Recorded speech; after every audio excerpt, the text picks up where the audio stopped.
을 할 수 있다 이렇게 돼 있습니다. 그러니까 방송을 안 하는 게 원칙이지만 공공의 이익이 있다라고 재판장이 판단을 한다면 생중계를 할 수 있었는데 이번 사건의 경우 재판장이 재판장이 생중계를 허가하지 않는다라고 판단을 하면서 현재 생중계는 되지 않고 있고요. 이렇게 저희가 밖에서 소식을 대신해서 전해드리고 있습니다.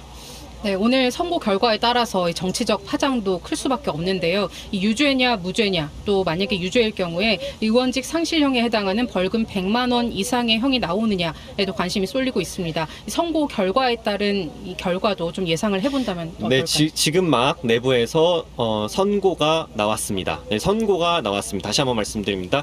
선고가 이재명 피고인을 징역 1년 그리고 다만 2년간의 집행을 유예한다. 징역 1년에 집행유예 2년이 선고가 됐습니다. 현재 법정에서 이재명 대표가 계속 법정에 서 있고요. 재판장을 바라보고 인사를 했다고 합니다. 유죄가 나왔습니다. 징역 1년에 집행유예 2년이고요. 이럴 경우에 물론 아직 1심입니다만 이 판결이 확정이 된다면, 대법원에서 이 판결이 확정이 된다면 이 대표는 의원직을 잃게 됩니다. 그리고 대선에 5년간 피선거권이 박탈돼서 2027년 3월에 이뤄질 대선에도 출마가 할 수 없게 됩니다. 그리고 공직선거법 위반 사건이기 때문에 아울러 민주당은 지난 대선에서 보전받은 선거자금 434억 원을 반환하게 됩니다. 유죄가 인정이 됐지만 다만 이제 항소심과 상고심이 남아 있으니까 지금 말씀드린 부분은 확정은 아닙니다. 네, 이번 재판에 쏠린 관심은 아무래도 이 대표가 차기 대선에 영향을 줄 거라는 예상 때문이겠는데요. 이 대선 이전에 이 최종 결론이 나올까요? 네, 현재까지는 그것도 예단하기는 어렵습니다. 다만 아까 이제 그 공직선거법 규정을 말씀드렸다시피 1심은 6개월 내에 판단을 내려야 되고요. 2심과 3심은 3개월 내에 판단을 내려야 됩니다. 이게 반드시 지켜져야 된다는 법은 없지만 그래도 권고 규정이고요. 그리고 제일 중요한 지금 1심에서 어느 정도 사실관계가 지금 이루어졌기 때문에 상대적으로 2심과 3심은 속도가 빠르게 진행될 가능성이 없지 않습니다. 만약 그렇다고 한다면 지금 이제 27년 3월 대선이 앞으로 이제 2년이 넘게 남았으니까 그 전에 이 사건 관련 판결이 확정이 될 가능성도 충분히 있다라고 판단해도 될 것 같습니다. 네, 조금 전에 이제 말씀해주신 대로 징역 1년, 집행유예 2년이 나왔는데 이 양형에 대한 이 설명도, 기준에 대한 설명도 재판부가 했습니다.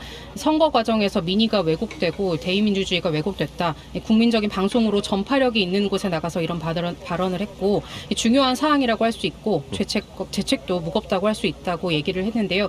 이 관련한 얘기도 조금 해주실까요? 지금 판결 결과에 대해서. 네, 그러니까 이제 아까 저희가 설명드린 핵심 쟁점 두 가지죠. 그러니까 고 김문기 씨를 몰랐다라고 발언한 부분, 같이 골프를 쳤다, 몰랐다.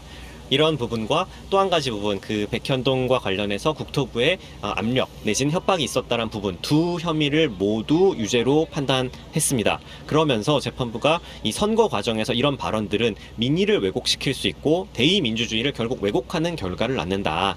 그리고 이 발언을 한 장소가 또 모두 국민적 방송으로서 전파력이 상당히 컸다. 그래서 이런 발언이 굉장히 중요하다.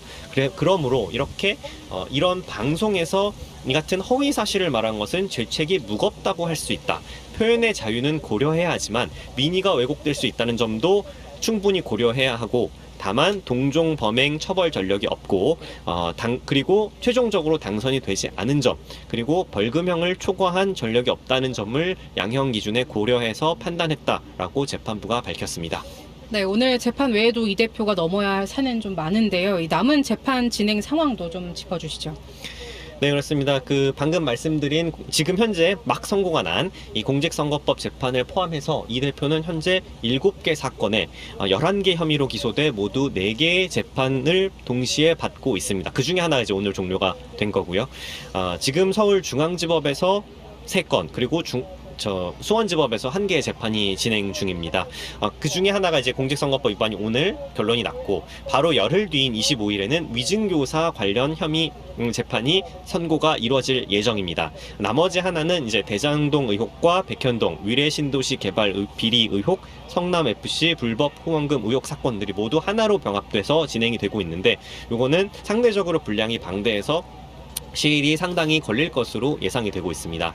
그리고 이제 수원지방법원에서 진행 중인 이 대표의 쌍방울 대북 송금 의혹 관련 재판이 있는데 이것은 시작된 지가 얼마 되지 않아서 마찬가지로 이것도 사건이 시일이 조금 걸릴 것으로 예상이 되고 있습니다. 그래서 최종적으로 1심 판단이 나온 것은 오늘 처음이고요. 열흘 뒤에 1심 판단이 하나 더 나오고 나머지 2개 사건의 경우는 1심 판단도 상당히 시일이 걸릴 것 같다고 예상이 되고 있습니다.